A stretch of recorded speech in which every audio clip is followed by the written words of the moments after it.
I'm sorry. Why? Why have you done this? But for you. For us. So that we may live free at last. This makes no sense. Constantine, it's madness. You don't understand because you're still attached to the old world. This old, dying world which, to survive, has betrayed, used, and manipulated us and would not have hesitated to kill us. Perhaps, but I've seen death, cousin. And I understood the vanity of it all. My father's ruses just so he could earn more power. The political bowing and scraping to preserve corrupted nations. I have been offered unrivaled power, allowing me to get rid of this. To send the old world back to its inevitable death and to build something new here. Something unique. And this new world is my gift to you. You and I could be its new gods, the immortal and benevolent monarchs. He himself is the incarnation of the old world he is speaking of. He has its vices and its poison. For his own immortality, he's prepared to destroy everything around him, to break millennia of cycles. I implore you, flesh of my land, think of all the lives that will come to an end to feed his bride. Don't listen to this old god. He's like all the others, after all, clinging to life. All you have to do is to bind yourself here, with me. And we will be gods together, forever.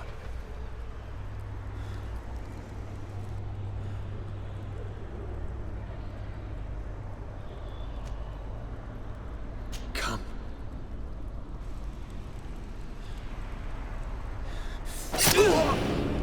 Oh, what a shame.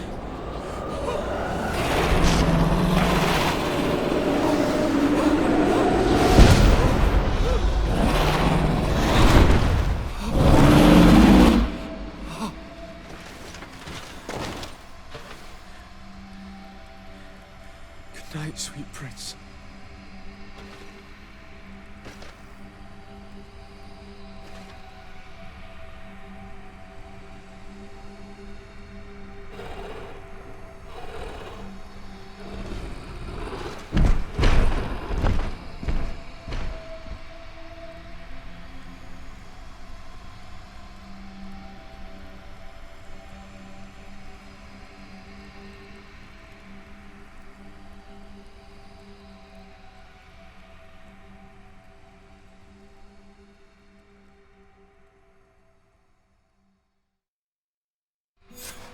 After the fall of Constantine, my young student managed to establish stronger links between the old nations and the natives. Some of their donegada were even invited to the continent, and with their help, it slowly became a land filled with life again. And for the first time in a long while, the number of cases of the Malichor is decreasing. Those who bravely fought at Dor had Gennadu were celebrated everywhere. After all, if it weren't for this unlikely alliance, the island would have fallen into Constantine's greedy hands. Following this amazing victory, Vasco was awarded the rank of Commander of the Fleet. But he refused this honor. He preferred to stay beside the one he loved, although they do occasionally put out to sea. Sieglinde took Kurt as an advisor, but he insisted on keeping his place alongside his former student and friend, watching his back, as he always had. Siora obtained the title of Marl of the Red Spears alongside her twin. She leads them with wisdom, but often reunites with the one she still calls her Karants. Afra set aside her weapons and went back to her research on the native culture and flora of the island. It is said that she is even writing a book with the help of Dunkas's clan when not visiting her friends. Petrus's ambitions have finally been fulfilled. He obtained the much-coveted title of Cardinal. Despite the responsibilities implied by such a title, he still sometimes visits the one he calls his child. Despite the help Ulan received, which allowed him to restore the importance of the seaside Nemeus, he still had to renounce the role of Marl as he faced the contempt of the other clans. Her friendship with the Renaigse helped Deirdre to overcome her reticence. She willfully accepted to follow the orders of her new High King. Dunkas and his people spent a lot of time with savants and theologians. Patiently, they shared their knowledge of the earth and learnt new techniques from one another. And in so doing, they restored balance between the new world and the old.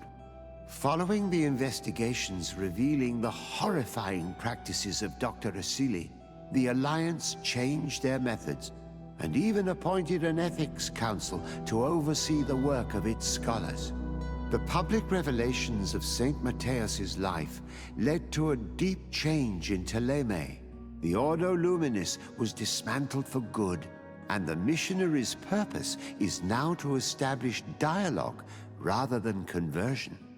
Aware that their culture of secrets would lead them to their demise, the Nords changed their methods.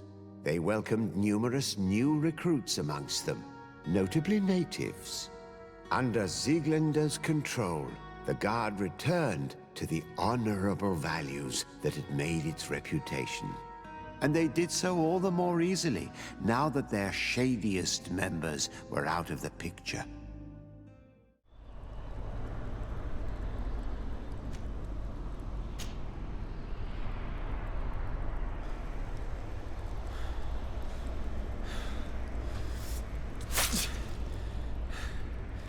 Come. Trust me.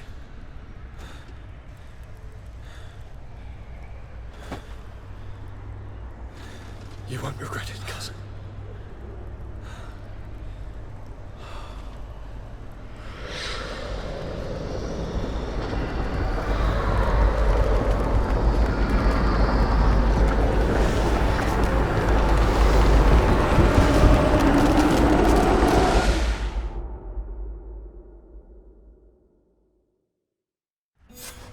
Who could have predicted, when my two young students left the port of Serene, that they'd become the gods of Teofredi, thus plunging the world into chaos?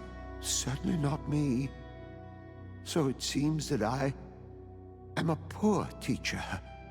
Amongst those who had tried to prevent the ritual from taking place, only a handful of dazed survivors remained, helplessly facing hordes of creatures following the orders of the two cousins.